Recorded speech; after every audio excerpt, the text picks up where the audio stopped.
Poslušalci Radia Celje, lep novemberski pozdrav v oddaji Evropska unija smo mi. No, pravzaprav november lovimo za rep, kajti že jutri vstopamo v zadnji mesec letošnjega leta, tisti najbolj prazničen, najbolj vesel. Lep pozdrav naši sogovornici, članici Evropske ljudske stranke, članici Slovenske demokratske stranke, naši evropski poslanki, doktorici Romani Jordan. Dobrodošli. Dober dan, lep pozdrav. Se v Bruslju že kaj pripravljate na praznični december?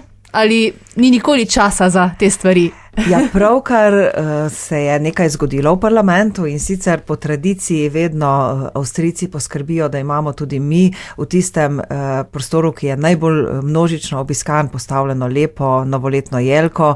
Vedno je enako okrašena, zdaj je to že 9 let od takrat, ko sem prvič videla in da, to je bil naš prvi korak.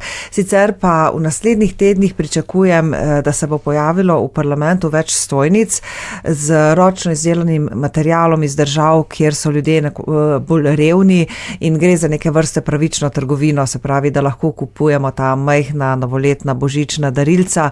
S tem pomagamo tudi najrevnejšim ljudem v tretjih državah. No, tema današnjega pogovora bo konferenca COP19. Ta je nedolgo nazaj potekala v Varšavi in morda za začetek poveva, o čem je na tej konferenci sploh tekla beseda, kdo se jo je udeležil. Slišala sem, da je bil v vaši sredini tudi generalni sekretar Združenih narodov Ban Ki-moon.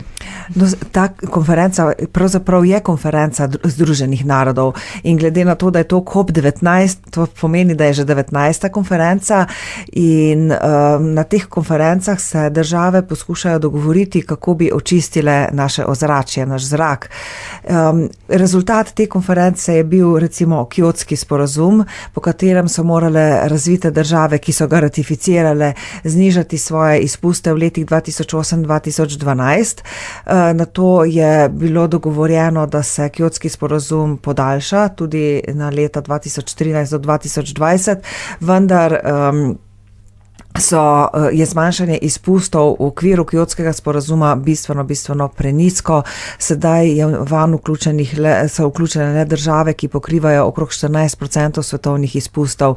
In glavnina te konference je zato namenjena dogovoru do leta 2015, ki naj bi zajemal bistveno več držav in seveda z ambicioznimi cilji, ki bi omogočili, da se zemeljsko ozračje ne bi segrelo nad 2 stopinjama Celzija.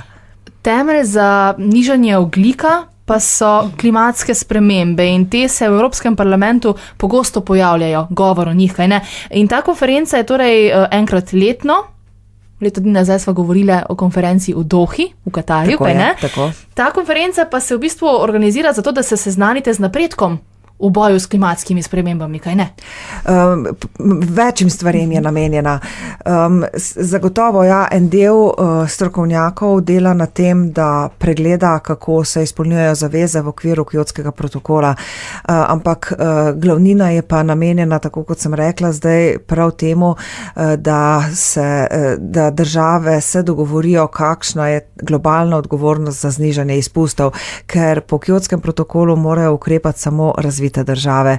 Pa še to, ga niso vse ratificirale, recimo Združene države Amerike, ga niso niti prve faze, ne, v drugi fazi pa sploh nimamo veliko držav. V glavnem so to samo evropske države. EU in nekaj ostalih evropskih držav, kot recimo Norveška, Islandija, Švica. Seveda pa je problem ta, da so tudi države v razvoju, ki veliko izpustov povzročijo, recimo ena takih je Kitajska, ki povzroči približno četrtino vseh svetovnih izpustov in njen delež se še veča in zato je namen zdaj teh konferenc, ki potekajo res na najvišjem političnem nivoju enkrat letno, to, da se do leta 2015 pripravi celovit sporazum, kako bomo vse države ukrepale, da bomo znižale izpuste toplogrednih plinov. Seveda pa je jasno, da imajo razvite države pri tej nalogi veliko večjo odgovornost. Sicer pa potekajo strokovne konference tudi vmes med letom. Na Radiu Celje gostimo evropsko poslanko doktorico Romano Jordan, s katero klepetava o konferenci COP19, ki je le nekaj dni nazaj še potekala na Poljskem v Varšavi.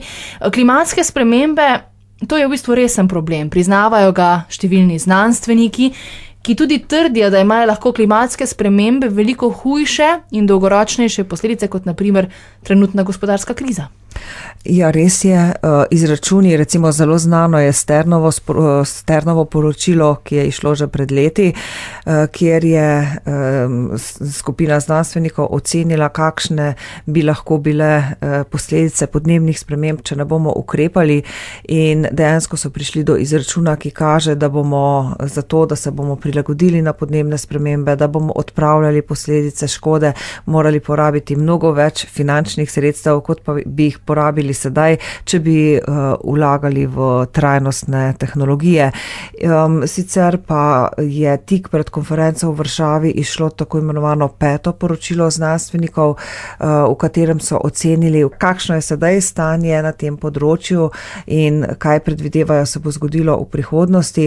Ti znanstveniki spremljajo, merijo, analizirajo, delajo, modelirajo različne parametre, kot je recimo ne samo segrevanje ozračja, tudi segrevanje morij, oceanov, tudi kisanje oceanov, ker to je posledica, tudi spremljajo padavine, sušo, potem taljenje, manjšanje ledenikov, potem tega trajnega ledu na Arktiki, in letos so soglasno sprejeli poročilo, v katerem zdaj nedvomno ugotavljajo, da dejansko vsi ti pojavi, ki so segrevanje, je posledica podnebnih sprememb, ki so povzročene z višjimi izpusti toplogrednih plinov, in da to je posledica človekovega dejanja in ravnanja. In tik pred konferenco v Varšavi se je tudi zgodil velik tajfun na Filipinih. Vemo, da po vseh meritvah, ki jih zdaj imamo, je menda to najhujši vremenski pojav po moči, po obsegu, ki ga doslej poznamo. Ogromno mrtvih je zahteval. Imeli smo v Varšavi tudi zelo čustven poziv z Filipinov, ampak kljub temu se na konferenci kaj bistvenega ni zgodilo, tako da sem sama kar precej zaskrbljena, in če bo napredek pri pogajanjih tako počasen, kot se kaže zadnjih nekaj let, potem ne bo možno doseči leta 2015 dogovora. Znanstveniki nas pa svarijo, da moramo ukrepati čim prej, takoj. Pravzaprav so dejali, da do leta 2020 moramo začeti zniževati izpuste, ker če se to ne bo zgodilo, lahko da oziroma je zelo verjetno, da situacija potem ne bo več reverzibilna. Se pravi, da ne bomo mogli potem se več vrniti v prvotno stanje, tudi če bomo takrat začeli potem recimo enkrat po letu 2020 korenito in veliko bolj učinkovito ukrepati. Konferenca v Varšavi naj bi bila bistvena za zagotovitev potrebnega napredka Durbanske platforme. Kaj to pomeni? Ja, Durbanska platforma je dobila ime po odločitvah, ki so bile sprejete v Durbanu. Sicer pa je ravno to, o čemer sem govorila, najpomembnejši je del je ta, da se sklene skupen sporazum do leta 2015, in Evropska unija je letos pač šla v Varšavo z mandatom, delegacija Evropske unije šla v Varšavo z mandatom, da tam poskuša doseči, da bi države do sedaj zvišale svoje zaveze, ker do sedaj je 101 država že poslala neke zaveze, kako bodo znižali izpust, kako bodo prispevali k omejevanju podnebnih sprememb, vendar so te zaveze bistveno prenizke. Torej, Evropska unija si je prizadevala za to, da bi države postale zaveze že v prvi polovici naslednjega leta. Hkrati si je prizadevala tudi za to, da bi države svoje zaveze sporočile v enakem formatu. Ker zdaj so nekatere države recimo sporočile, za koliko bodo znižale izpuste glede na leto 90, druge glede na leto 2005, tretje so dejale, mi bomo pa delež obnovljivih virov zvišali, potem spet četrte so se zavezale k bolj učinkoviti rabi energije, in to seveda ne omogoča neke primerjave. Hkrati tudi smo zagovarjali stališče, da bi morali razviti metodologijo, po kateri bi določili, ali so zaveze posameznih držav ustrezne, ali so dovolj ambiciozne, ali so ustrezen odraz zmogljivosti, ki jih imajo posamezne države in žal se to ni nič zgodilo. No, ostali dve področji, ki sta tudi bili zelo pomembni področji pogajanj, sta pa področji financiranja in pa tako imenovano področje loss and damage po angleško, se pravi izguba in poškodba. Najprej glede financiranja. Bom zelo nasplošno rekla, da tu je bil dosežen določen napredek. Gre predvsem za to, da razvite države financirajo ukrepe držav v razvoju, manj razvitih držav in najbolj razvitih držav. In določene države so kar dale zdaj jasne obljube, koliko bodo prispevale v različne sklade. Področje izgube in škode, to je pa področje, ki se je lani na novo pojavilo in tudi bilo priznano na mednarodnem nivoju. Gre pa za to, da so se hudi vremenski pojavi že dogajajo kot posledice podnebnih sprememb in da se, če se to dogaja v teh najrevnejših državah sveta, da te države dobijo neko zagotovilo za pomoč, ker vemo, da izpusti so posledica industrijskega razvoja in da torej trpijo države, ki niso povzročile teh hudih vremenskih pojavov oziroma podnebnih sprememb. Na vaši spletni strani sem prebrala, pa ste že tudi malce prej tudi nakazali, da ste izkupiček varšavskih pogajanj označili kot klavrn. Res je, moja osebna ocena je, da je klavrn, da je pičev. Sama sem sicer pozitivna oseba, ampak hkrati pa tudi realna in tokrat res ne morem reči, da je bil narejen kakšen napredek, razen v enem primeru. Po približno 10 letih je pogajalcem uspelo izpogajati mehanizem, ki bo vsaj tako upamo zmanjšal krčenje gozdov oziroma ga ustavil.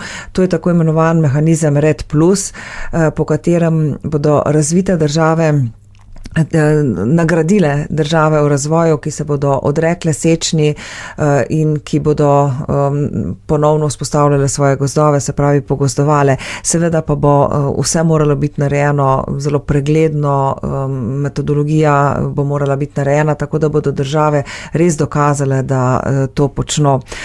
Sicer pa bi rekla, da je bil celo v nekem smislu narejen korak nazaj, ker so se države doslej pogovarjale o tem, da bodo dale neke zaveze, kako bodo prispevale k zmanjšanju podnebnih sprememb in po angleško se temu reče commitments.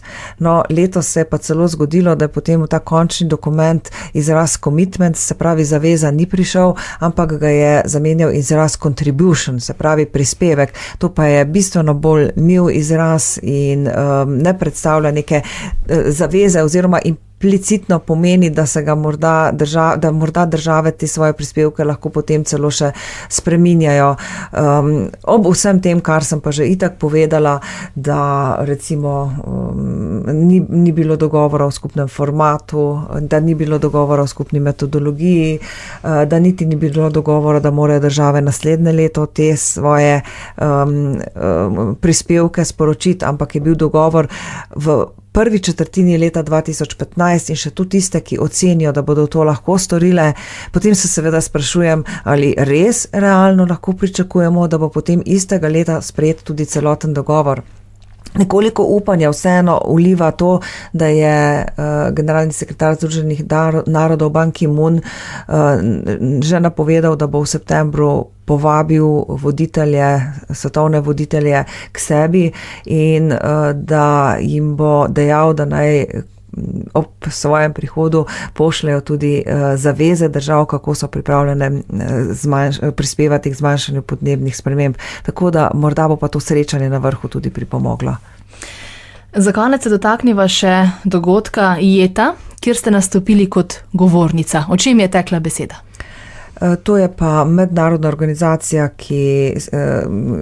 za trgovanje z emisijami in na tem dogodku smo se pogovarjali o tem, kako je skladno ukrepanje na področju podnebnih sprememb z konkurenčnostjo držav, posameznih sektorjev, ekonomij. To je vprašanje, ki si ga zelo veliko zastavljamo tudi v Evropski uniji, ker vemo, da visoki okoljski standardi seveda nekaj stanejo, pomenijo tudi delovna mesta, vendar na začetku nekaj stanejo in če ima določeno območje, kot je recimo Evropska unija, zelo visoke socialne in okoljske standarde, potem pa nekdo iz tega okolja konkurira na svetovnem trgu z nekom, recimo z Kitajske, kjer takih standardov nimajo, je seveda zelo težko konkurenčen za to ceno.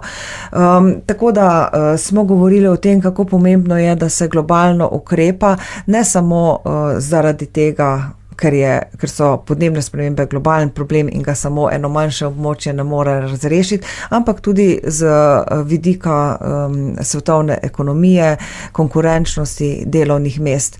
Ker konec koncev, če recimo v Evropski uniji še bolj zaostrimo okoljske standarde, še bolj zaostrimo socialne standarde, kaj bomo dosegli? Če naša industrija tu ne bo konkurenčna, se bo selila drugam, v manj zahtevna okolja, mi bomo tu izgubili delovna mesta, za naravo pa to tudi ne bo nek plus, ker bodo nekje drugje te firme prav tako ali pa še bolj onesnaževale zaradi nižjih standardov, ki so tam. Tako da to dejansko je globalen problem. In če se ga bomo globalno lotili, bo ustvarjal številna nova delovna mesta, prijazna delovna mesta, z razvojem trajnostnih tehnologij, z uporabo raznih digitalnih tehnologij in tako naprej. Zadnji del današnje oddaje bomo namenili spoznavanju Belgije. Z nami bo belgijski evropski poslanec Ivo Belet. A ste vi vedeli, da so Belgijci strašno alergični na francoski krompirček oziroma pomfri, ker pravijo, da je to čisto njihova iznajdba in da so si jo Francozi na grd način prilastili pomfrija? Ja, to sem že slišala, malce tega špikanja med njimi. Moram pa reči, da tam, kjer imam najeto stanovanje, v bližini je Place Jourdan, Place Jourdan. In tam je ena svetovno znana trafika, zgleda kot trafika, je pa to v bistvu en objekt, kjer pečejo ta njihov zelo znan krompirček, pomfri in razne druge ocvrte stvari. Pravijo, da je njihova posebnost to, da cvrejo v svinjski masti in so res svetovno znani, popularni in kadarkoli pridem tam mimo, vedno se vije zelo, zelo dolga vrsta. Pa ste že poskusili njihov pomfri z školjkami pa z govejo obaro, kot nam bo v naslednjih minutah predlagal poslanec Belet? Sem poskusila njihov pomfri z dagni, pa z belgijskim pivom. Je res, da je v redu, fina večerja, ampak je pa energijska bomba za želodec. Priporočam pa, tu pa tam je dobro poskusiti tudi kakšno tako nenavadno in, kar priznajmo si, ne prav zdravo kombinacijo. Malce za dušo, kaj ne poskrbimo. Doktorica Romana Jordan, hvala za današnji klepet. Zopet bova klepetali v čisto zadnjem mesecu letošnjega leta, ko bova najbrž s poslušalci delili kar nekaj lepih želja. Se veselim praznikov in prazničnega srečanja.